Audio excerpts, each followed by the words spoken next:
Hello everyone and welcome back to our channel. In today's video, I'm gonna show you how to sign into your Amazon account. So without any further ado, let's get into it. At first, open your preferred web browser and go to the Amazon website. Once you're in the website, you'll see a sign in button at the top right corner. Click on it.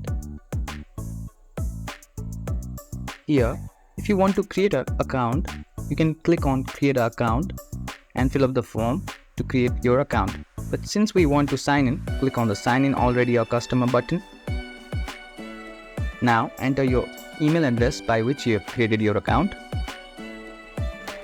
and simply click on continue. After that, enter your password and click on the sign in button to sign in to your account.